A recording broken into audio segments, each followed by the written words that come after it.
Hilariously enough, I was the most confused I've been with Undead Unluck at the very beginning of this chapter. Not because of the actual like contents of the chapter. The chapter itself actually was very sad. It's really unfortunate. But at the very start, we got Ano Un's real name, Akira Kuno, and I was a little confused at the start because I wasn't thinking about the character. They're just talking about like this dude when he was a kid was read manga by his mom, and I looked down and I saw the chapter name that's right under number 47, Akira Kuno, and then I read that though as the author's name. I was really confused for a second. I was like, is this gonna get some meta level stuff? Like, is this character like the mangaka in this series? I was so confused for like a good 3 to 4 minutes. And then I went back and looked, and I was like, oh, okay, it's this dude's actual name. I completely forgot that Anaun was a pen name. So this was like a fun way to start the video, because for the most part, the chapter was this guy's backstory, and then at the very end, Andy and Izumo have begun to re-arrive like outside, and you got Rip there with his cool. I actually really like Rip's like armor plating things. I don't know if they have a name. I don't think those tools have been named yet, but the backstory of how this guy became a negator was really sad.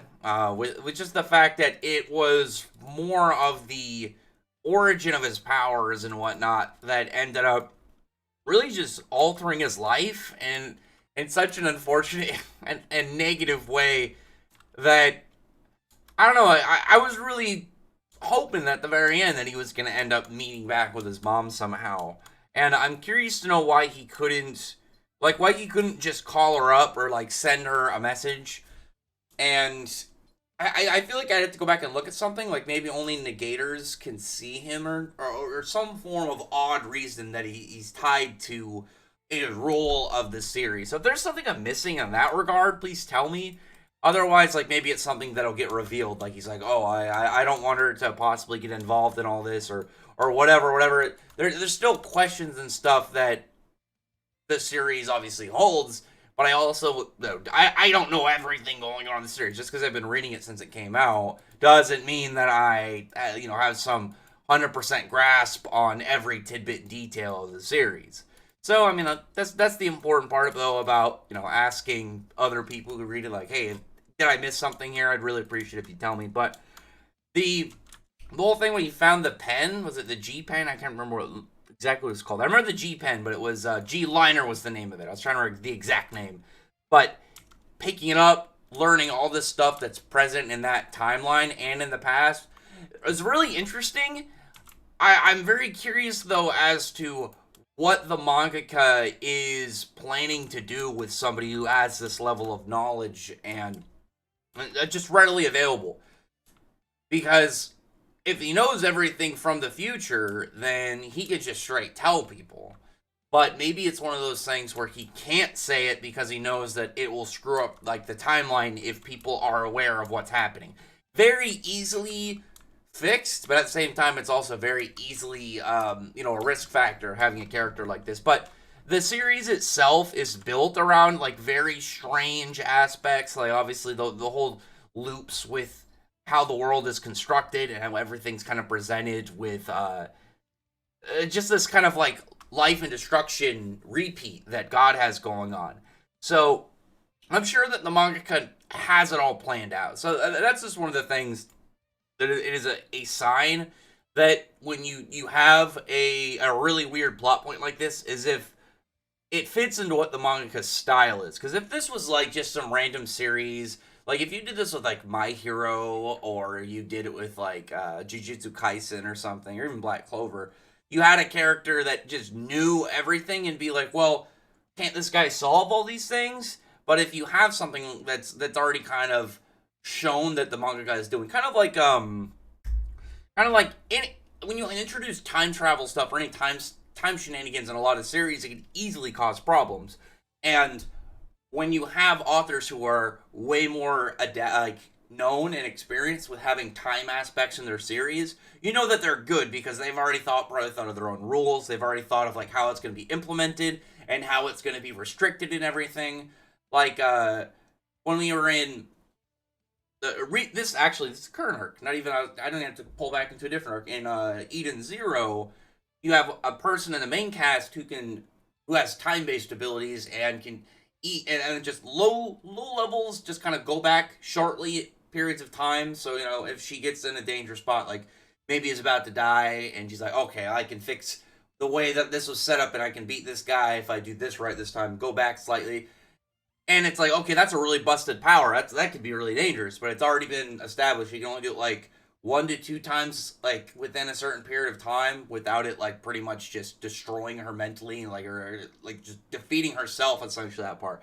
And it's like, okay, yeah, this guy knows what he's doing in this aspect. This is something that could easily screw up another story, but because this, Hiro Mishima has so much experience with like time stuff, that I don't have to worry about it. And with Undead Unluck, the whole story is in such a weird state with just the way that obviously that it's established, that I'm sure that he knows exactly what he's got planned. Like any strange power like this, I'm sure that he has everything already written up. Okay, I can't let Kuno just go around and tell people what the power is. So if he does it, like maybe it will erase his knowledge or something. Maybe there's some form of double-edged sword with using the pen.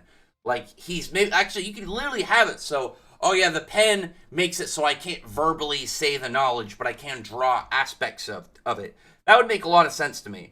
But the stuff with his mom again was also really sad because like he couldn't, like no one could see him. He's just kind of like phasing through stuff, and it makes me really curious as to what his total plans are. Like, is there a point where he's ever going to be able to see his mom again? And with that, like, his mom's shown at the end of the chapter, and she's like, her hair is like all white and gray. She's old. She's like in the hospital. And this is like one of those things that reminds me of the Guardians of the Galaxy movie. I remember the first one when Peter Quill, like, he goes into space and everything gets abducted and whatnot. But it's like that the whole beginning when he gets abducted, like he was supposed to live with his grandpa, and it's like, okay, it starts out he's gonna go live with, like, I assume his grandpa, I don't know if it's uncle, I can't remember exactly, but it's like that guy was old, and it had been, I don't remember the exact years, I think it was like 20 something years later that he had been in space, and it's like, okay, that old guy that was supposed to raise him is probably dead, so he probably died thinking he failed with this kid. Who knows what's gonna happen? And I'm worried that Kuno's mom is going to end up dying before ever getting to see her son again, because as far as she knows, he just disappeared. And I don't know, I was super bummed out when reading this chapter, because the whole time I was just like, is he going to see his mom again? Is she going to pop back up? And then at the very end she is there, but it's while still in a pretty sad state. Like, she's obviously, again, she's in the hospital, so she's probably on her way out. So I liked the chapter. It was very interesting for this character. The only thing that it really did that confirmed me is, like, I wasn't sure if Ano-un, like, I was very curious if Ano-un was a guy or a girl, but I guess he's just a bishi. He's, very pretty man. I don't know otherwise if maybe he's, like, one of those guys who just, wants to instead live like a girl more, or if he's, maybe identifies with that. I don't really know. He's, actually, even as a kid, he's got very pretty eyes. But he's got them big lashes. I'm just scrolling back. Like, he's got huge lashes even as a kid. But I like him so far. I think he's pretty cool. I really like his power, and I think that he's gonna provide a really interesting piece for the story. But like I said, the only thing that right now I'm worried about is, like, well, what is the limitations going to be? Hopefully, and I assumingly so, set up he can't just tell people the information that he knows. I think it would be really cool if it somehow he can't physically say it, but he can draw stuff. So it's like he'll draw something that foreshadows upcoming events, or something to maybe mess with one of the other characters. But anyway, other than that, though, that's mostly it for this chapter. Like, it was a pretty fast read, and it was very set on this. It was very primarily this dude's backstory. The next chapter looks like we're getting back to some crazy stuff and getting ready for the seasonal Uma fights. I'm looking forward to that as well. I really want to know more about the bad guy group. That's one of my bigger things right now that I'm hyped for, is just seeing what the enemies are like for the series, because I'm still curious how long the series is going to go for. Other than that, comment below, thumbs up the video, a friend, like button, subscribe button, and check out my other videos. For